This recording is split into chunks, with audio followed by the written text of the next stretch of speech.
സങ്കീർത്തനങ്ങൾ 150 എന്നുള്ളത് സങ്കീർത്തനങ്ങളുടെ കടശ്യ സങ്കീർത്തനങ്ങൾ ആകുന്നു. ഈ സങ്കീർത്തനങ്ങൾക്ക് അകത്തു നിന്ന് പരിശുദ്ധാത്മാവ് പ്രകാശനം നൽകിയ 1-2 പദകോശങ്ങൾ മാത്രം ഒരു പുഷ്പത്തിൻ്റെ ഇതളുകൾ വിടർത്തി അതിൻ്റെ പൂമൊട്ടിൽ നിന്ന് വെക്കുന്നത് പോലെ നിങ്ങളുടെ ഹൃദയത്തിലേക്ക് കൈമാറാൻ ദൈവകൃപയിൽ ശരണപ്പെടുന്നു. ഒന്നാമത്തെ വാക്യം ആധാരമായിരിക്കേണ്ടതിന് വായിച്ച് സഹായിച്ചാലും മന്ദിരത്തിൽ സ്തുതിപ്പി, അവന്റെ ബലമുള്ള ആകാശവിധാനത്തിൽ അവനെ സ്തുതിപ്പി. ദൈവത്തെ അവന്റെ വിശുദ്ധ മന്ദിരത്തിൽ സ്തുതിപ്പീൻ. വിശുദ്ധ മന്ദിരത്തിൽ സ്തുതിപ്പീൻ. വചനത്തെ ഓർത്ത് നമ്മുടെ കരമുയർത്തി ദൈവത്തിന്റെ മഹത്വം കരയറ്റാം. സങ്കീർത്തനങ്ങൾ 150 ഗ്രന്ഥകർത്താവ് പ്രത്യേക നിയോഗത്തിൽ സ്തുതിക്കുള്ള ആഹ്വാനം നൽകുന്നുണ്ട്. ഈ കാലത്തെ ദൈവത്തിന്റെ വിശുദ്ധ മന്ദിരം ഏതാണ്? അവൻ കൈപ്പണിയായ ക്ഷേത്രങ്ങളിൽ എന്ത് ചെയ്യുന്നില്ല? വാസം ചെയ്യുന്നില്ല. പുതിയ നിയമത്തിലെ മന്ദിരം ഏതാണ്? ഈ കാലത്തെ മന്ദിരം 2 വാക്യം കൊണ്ട് ശ്ലീഹ പൗലോസ് അതിനെ വിശദീകരിച്ച് പറഞ്ഞിട്ടുണ്ട്. ആ വാക്യം വായിക്കാമോ?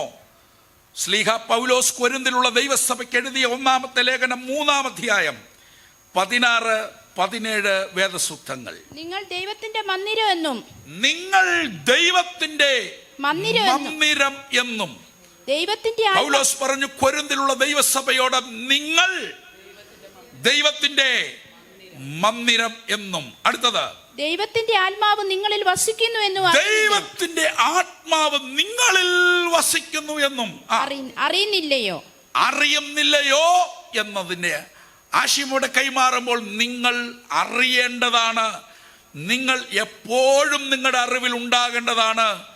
നിങ്ങളുടെ അറിവിൽ നിന്ന് മാഞ്ഞു പോകാതിരിക്കാൻ ആഹ്വാനം.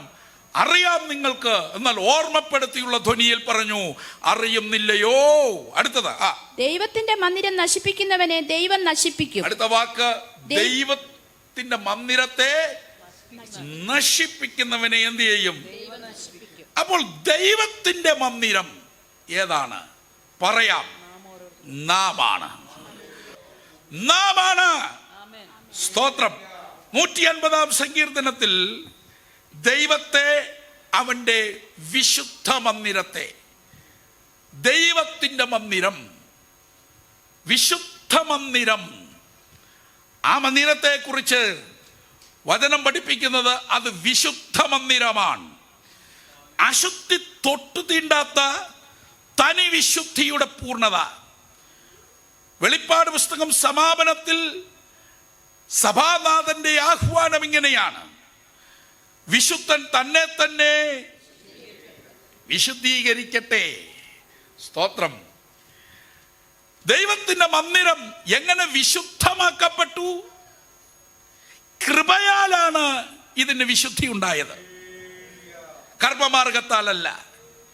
യേശുവിനെ ഹൃദയം കൊണ്ട് വിശ്വസിച്ച് വായ് കൊണ്ട് ഏറ്റുപറഞ്ഞ് രക്ഷിക്കപ്പെട്ടവർ അവരുടെ സംഘത്തെയാണ്, കൃപയാൽ വിശുദ്ധി കിട്ടിയവരെയാണ് ബൈബിളിൽ വിശുദ്ധന്മാർ എന്ന ലേഖനങ്ങളിൽ കാണാൻ കഴിയുന്നത്.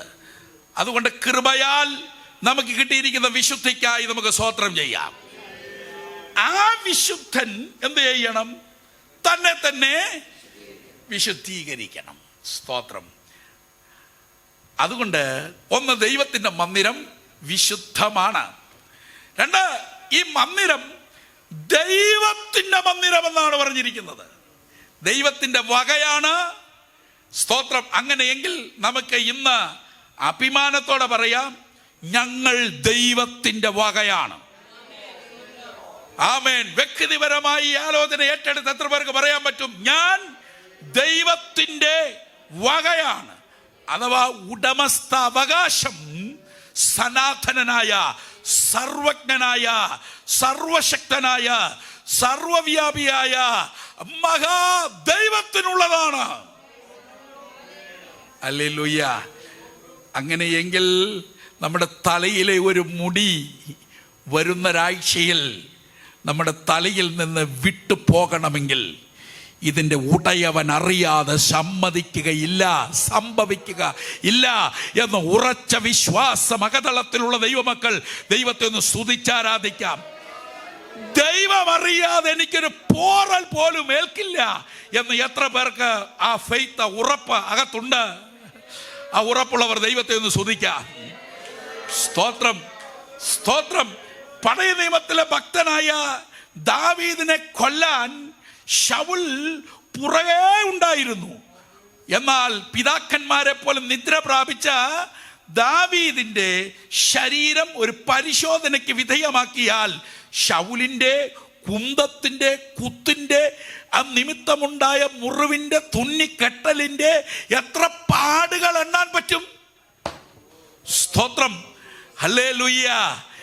ദൈവം അറിയാതെ ആമേൻ ഒരായുധവും എന്നിൽ ഏൽക്കില്ല എന്ന് എത്ര പേർ അത് ഉറച്ചു വിശ്വസിക്കുന്നുണ്ട്?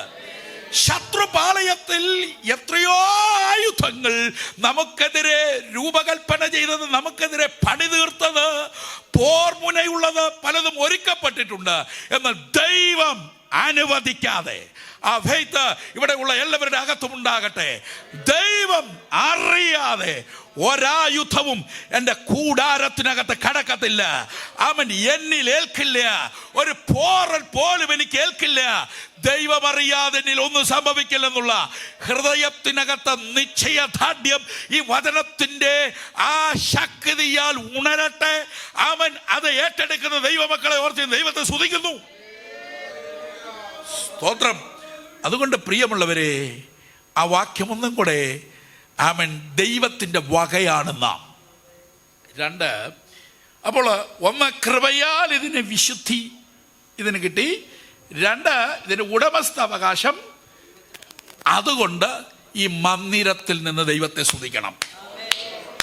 സന്തോഷത്തോടൊന്ന് സ്തോത്രം ചെയ്യാമോ?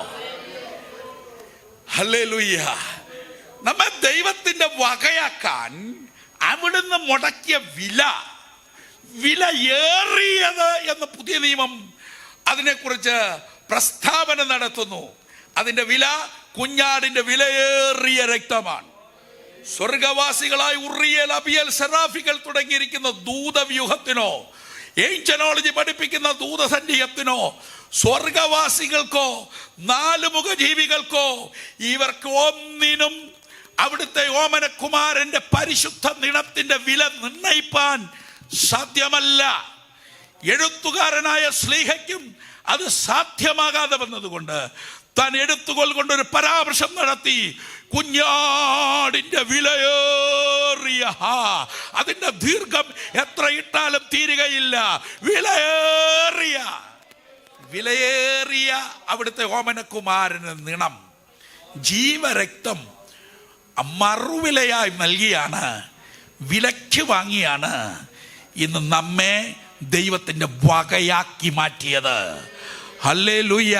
അങ്ങനെയെങ്കിൽ ദൈവത്തിൻ്റെ വക ഇന്ന് ഈ സഭായോഗത്തിനകത്ത് ഇരിക്കുമ്പോൾ ഈ വകയോട് കൈമാറാനുള്ള സന്ദേശം ഇതാണ്.